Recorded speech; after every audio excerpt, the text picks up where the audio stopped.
Hello, everyone. Hi. You're supposed to say hi, Paul. Hi, Paul. You know, in a way, I wish Jerry was here, but I'm going to give a plug for Jerry. So many of you know that over the last 4 years, many of us in this room have been fighting a power plant, a proposed power plant in the middle of the woods in the northwest corner of Rhode. And without the help of Conservation Law Foundation, particularly Jerry Elmer, that defeat of that proposed power plant would not take place. So even though he's not here, we all mentally, and next time we see him, give him a pat on the back, thank him so much, because without his efforts and the efforts of CLF, that power plant would already have been built. So I'm going to take you through this esoteric, convoluted approach and discussion of this thing called the Energy Facility Siting Act. And over the next half hour or so, we'll talk about a few things. And if you've got questions along the way, shout them out. If I don't recognize you, do the best, get my attention, jump up and down, do whatever you have to do. I'm going to go over a very brief history of what the EFSA is all about, the Energy Facility Siting Act. The Energy Facility Siting Act is a law on the books. It's been there since 1986. Anybody remember those years? Nobody, right? So I'll go through that. I'll also talk about some of the definitions which helped put in place a proposed frack gas power plant in the middle of the woods of the northwest corner of Rhode Island. Since September of 2019, there's been a study group, a working group, to make the EFSA, bring it up to date, and more in line with our way of thinking today. Also update us as to some of the challenges associated with climate change, and also bring us more in line with what some of the other New England states are doing. And in the end, we'll talk about some of the other changes where I hope, at the end, I give everyone in this room not only the ammunition, but the hope that there actually is a possibility for the end of fossil fuel use for the production of electricity in the state of Rhode Island. I'm going to say that one more time. That at the end of this presentation, my desire is to give you hope that the end of fossil fuel use for the production of electricity is very near on the horizon. So my intention tonight is to give you a little bit of information about the existing law, to tell you about some of the proposed changes, to tell you about this working group that's been going on, to also go through some of what I think, as a result of the Invenergy project in the gas-fired power plant, what I think is an avenue, a road to the end of fossil fuel use for the production of electricity in Rhode Island. The disclaimer is everything I know I learned from Jerry, and I learned from the Energy Facility Siting Board, and being steeped into this process for the last 4 years. As many of you know, the Burrillville Land Trust took on a leadership role way back in November of 2016 to try to make sure that everybody understood, February of 2016, to try to make sure that everybody in the state of Rhode Island understood the potential disastrous consequences of putting a frack gas power plant in the middle of the woods in the northwest corner of Rhode Island. So let's talk about the history of this Energy Facility Siting Act. A very, very brief history. It all started way back in 1986 when Rhode Island enacted these general laws called 42-98. And in summary, what the legislative body at that time discovered was that in 1986, the authority to approve or deny these power plants was in different parts of different state agencies, and there was a potential for a conflict in decisions. The legislative body way back in 1984 and 1985 and in 1986 decided that they must coordinate and expedite this review so that each state agency had some input and also to put one body, one group of people who had the authority to decide whether or not this power plant, whatever it was going to be approved or denied. Also within the legislative findings, they wanted to make sure that whatever was proposed was reasonably priced, was reliable, that the impact of public health and safety and the environment was minimal. Even way back in 1986, they thought about these things. And they also wanted to make sure that there was a study or some type of assessment for the long-term economic impact for the state. And they wanted to recognize and consider need. And that was probably the most important thing that took place in this current situation with the Invenergy project. But is the power plant needed? In 1986, they put that into the legislation as well. Anybody remember 1986? These were some of the hot items way back then. Technology was unbelievable way back then. I started working at Brown University in 1986. I was the first one on campus to have one of these things. Anybody recognize what that is? A what? 2A. Apple IIe. You're absolutely right. It was the first decentralized computer. It wasn't hooked up to a mainframe. It appeared on my desk. I started using it, and the rest is history. A lot of other things happened. I don't know if anybody knows what this guy, but that was the technology and what was going on in 1986. In 1986, this law said that there was going to be three people. One, the chairman of the Public Utilities Commission, the director, the second one, the director of the Department of Environmental Management, and third, the associate director of administration for planning. They were going to sit on this board, and they were decided who or what was going to be approved. Anybody know who appoints these three people? The governor appoints them. The only one who has a term of office is the chairman of the Public Utilities Commission. And still today, although her term is up, Meg Curran is still up there slugging away, trying to decide. But these other two sit at the pleasure of the governor. So even though all three are appointed, two have sit there at the pleasure of the governor and can give up their seat to somebody else rather quickly. And one of them, the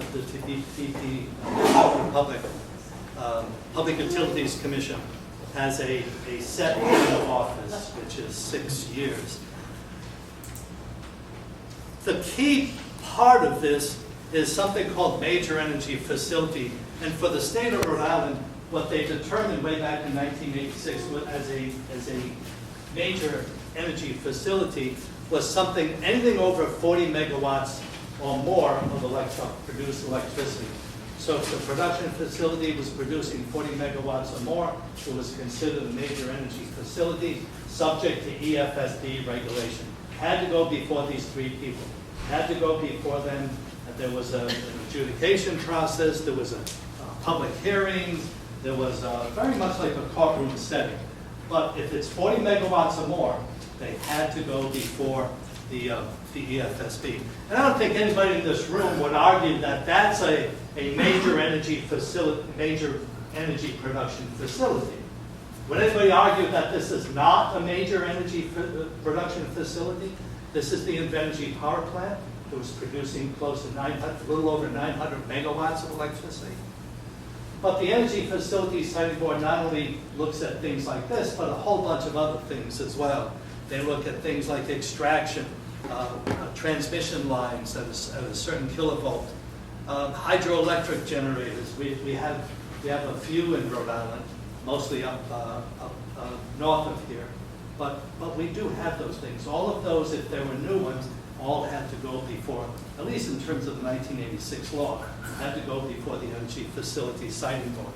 Also things like transfer of oil, coal and gas pipelines, and anything that the EFSB, the Energy Facilities Siting Board, determined to be a major energy facility had to go before the EFSB.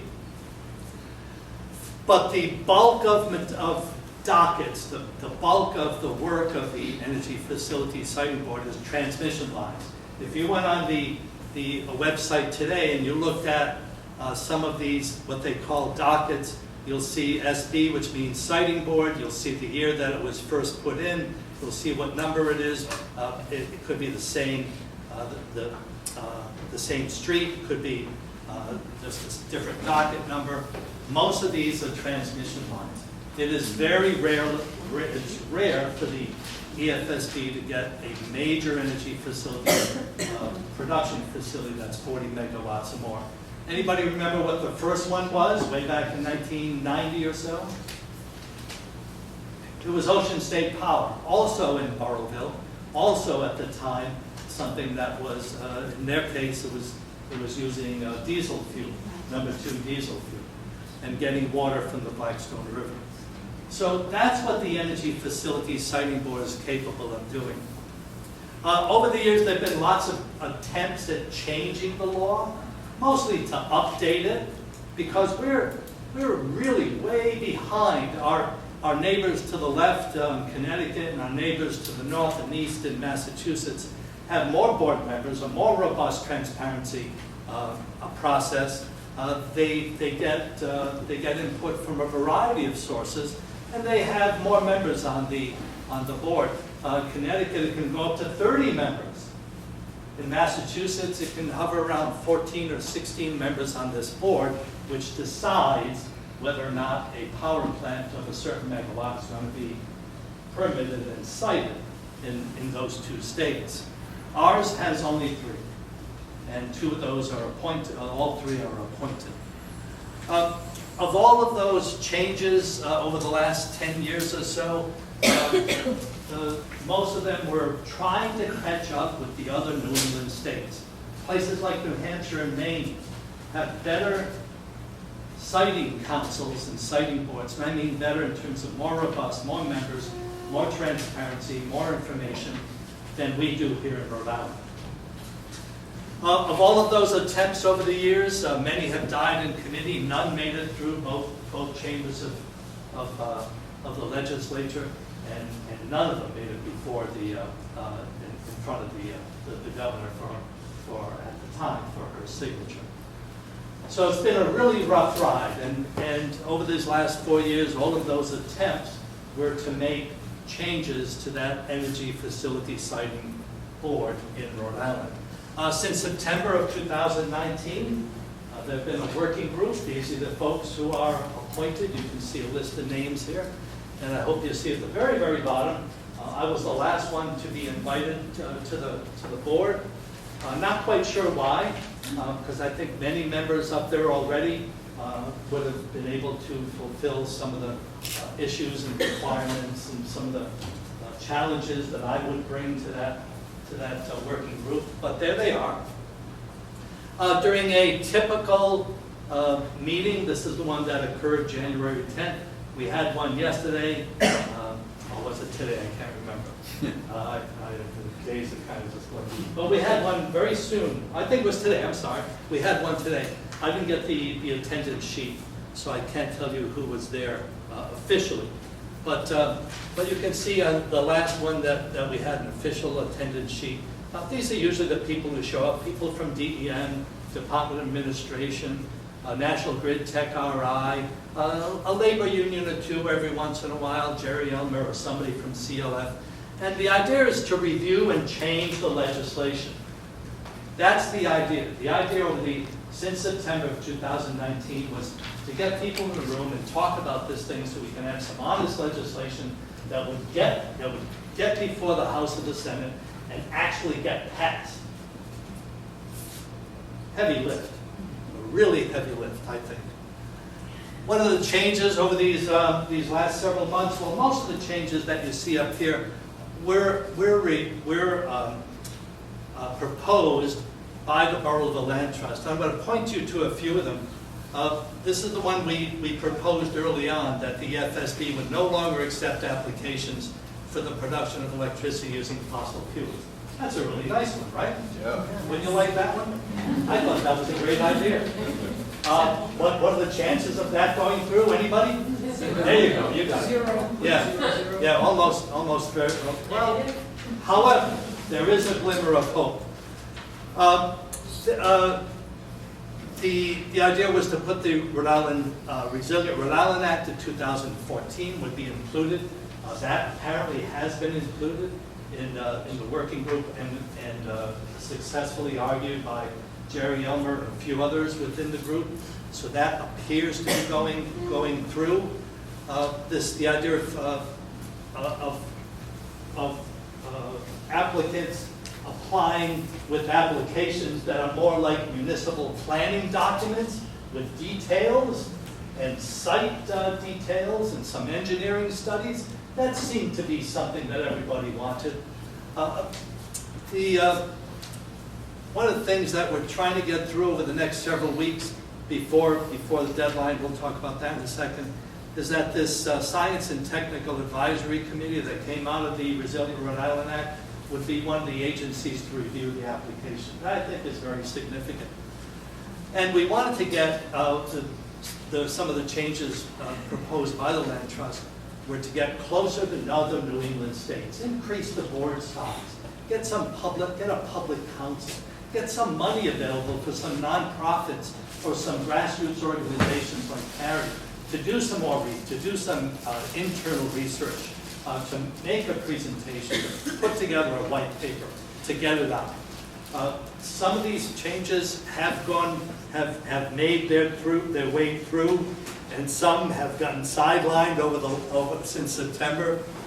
The one that I hop on all the time, just about every meeting, is that the EFSB would reject any application that had to do with fossil fuel use for the production of electricity in Rhode Island.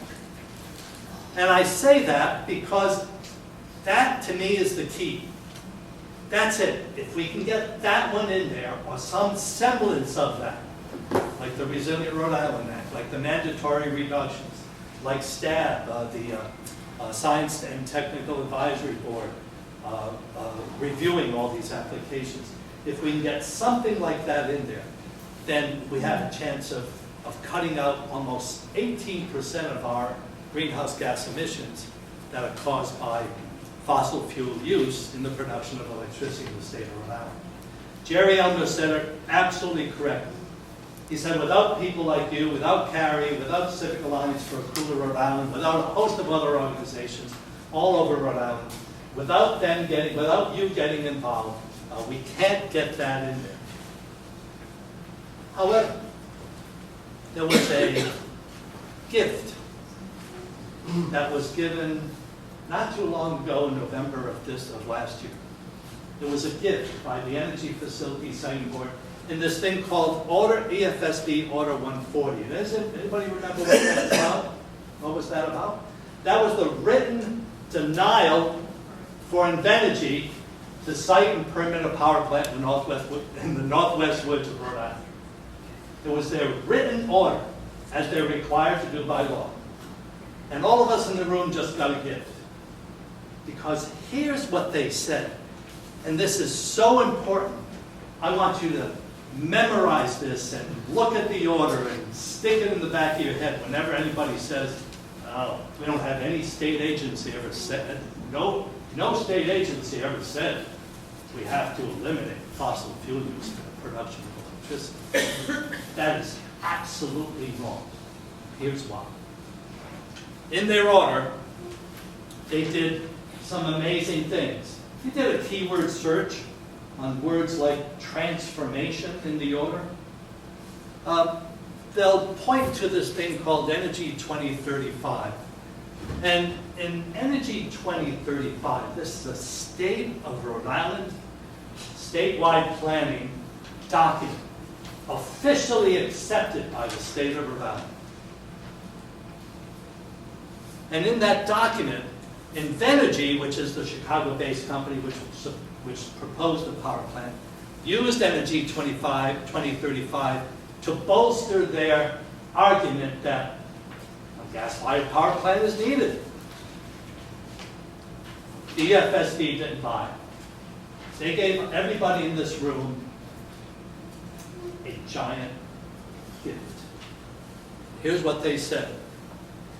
They said that the kind of transformation that the energy plan contemplates just doesn't endorse the Invenergy project. Pretty cool, huh? Invenergy was using Energy 2035 as an argument for. The EFSD came back and said, no, not exactly. Matter of fact, absent the retirement of some currently operating large gas-fired power plants, the addition of Invenergy proposed plant would greatly increase the generation of the energy plan proposes to decrease. Pretty cool, huh? Here's what else they said.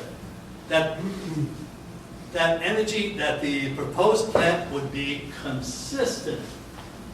That was Invenergy's claim. Have I lost anybody yet? Are we all on the same page? Yeah. Fabulous.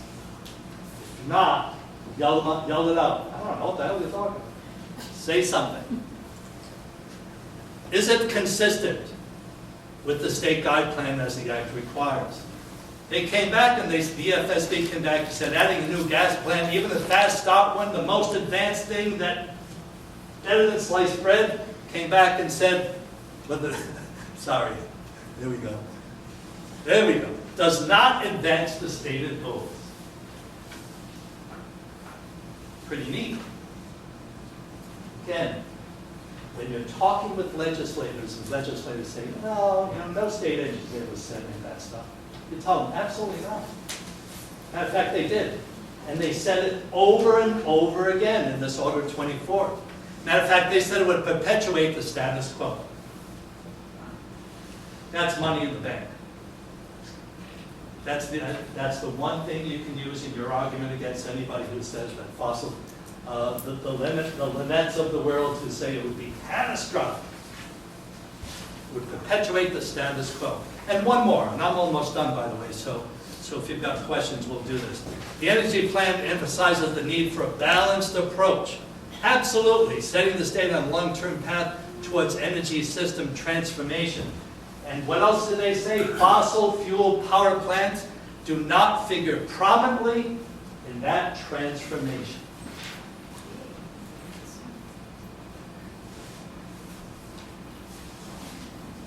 Cool stuff, right? The EFSB either intentionally, or maybe unintentionally, or maybe just by law, or maybe somewhere in the middle, set Rhode Island on a path towards the complete elimination of fossil fuels for the production of electricity. You should be jumping up and down in your seats.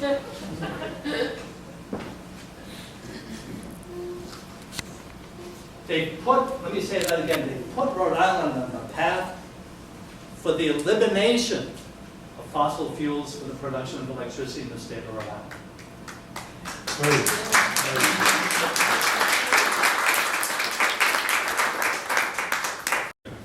Was to talk about the FSB. There's a working group coming up. Hopefully by next week, or the week after, there'll be a new piece of legislation to update the current Energy Facility Siting Act. And once that happens, I'll give Carrie some bill numbers, and we'll do a little cheat sheet, like Jerry did on some of the Resilient Rhode Island 2.0 bills in the House and the Senate. But the takeaway for you tonight is that last statement from the Energy Facility Siting Board. So there is hope. Any questions? Peter. The following question for you. Roughly speaking, electricity production is 30% of our fossil fuel use. Just so you know, DEM characterizes it between 16 and 18% for greenhouse gases. I know I'm not. No, I know you're not there. I said 30%, so we seem to disagree. Let me stick with my numbers. Maybe they're wrong, but typically across the nation, 30% is used for electricity. There are embodied emissions, which is emissions that are taking place in China or on the way from China to here. If you take all, or wherever it is, if you take all that into account, about half of what we benefit from is an embodied emission. So if you say we got rid of electricity, I'm very happy, I don't disagree with you at all, but we have to keep in mind that it's 15% of the emissions that basically we benefit from. So my question is, do we or do we not, should we or should we not feel responsibility for emissions that we benefit from, whether they're in-state or out-state or elsewhere in Peru or China or whatever? Yeah, so if you're asking If we are responsible for Yeah. that, Yeah, what so are if we you're doing to deal with that? Right, so if you're asking my opinion as a vegan, as someone who mirrors my lifestyle to the health and safety of the planet and all of that, the short answer is yes. What are we doing for that? So bills like this are the tip of the ice, and then if everyone took on their own bill and took around, we'd make a bigger impact. What can Rhode Island do? Let's be honest, probably not much. But we can be a model for a whole bunch of other states and organizations as well. Yes. How on board is National Grid in transitioning off of fossil fuels? Yeah, so we've got to remember what National Grid is all about. And National Grid is primarily on transmission, whether it be transmission of electrons and transmission of gas. They don't produce a single electron. They handle wires, substations, underground pipes, and other stuff.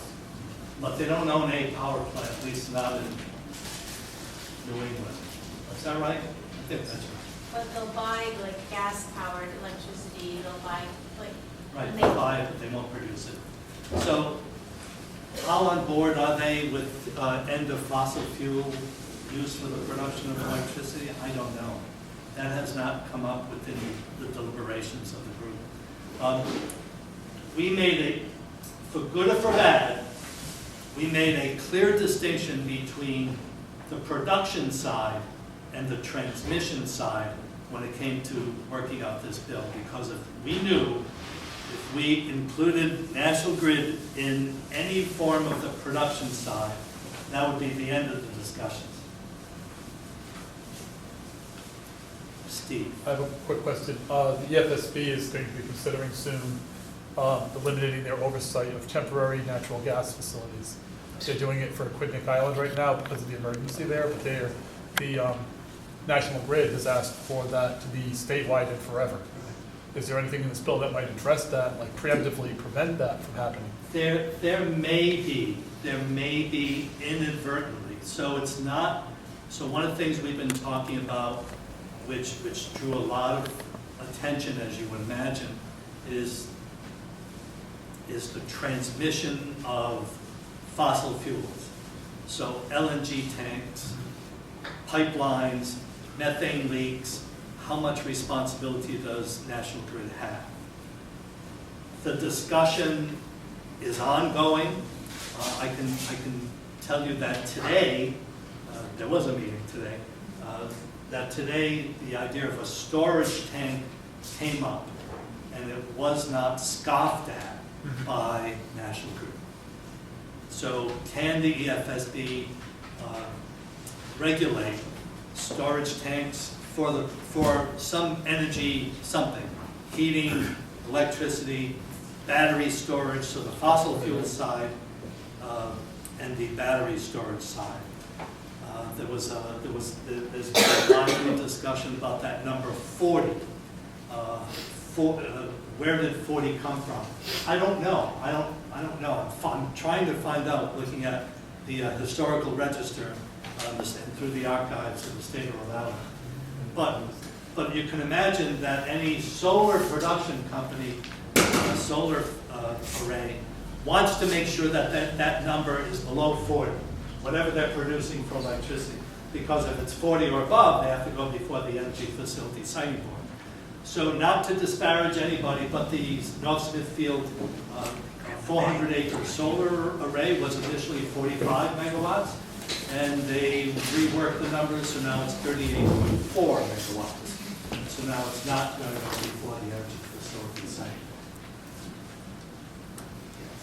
To that point, I just noticed, so the advisory committee, National Grid, the only, like, there are representatives from National Grid, the only people from private corporations that are on that board. Yeah, so one of the challenges initially, and again, I was invited last, there are actually a lot of production producers and corporations, private entities on that list of 62 people.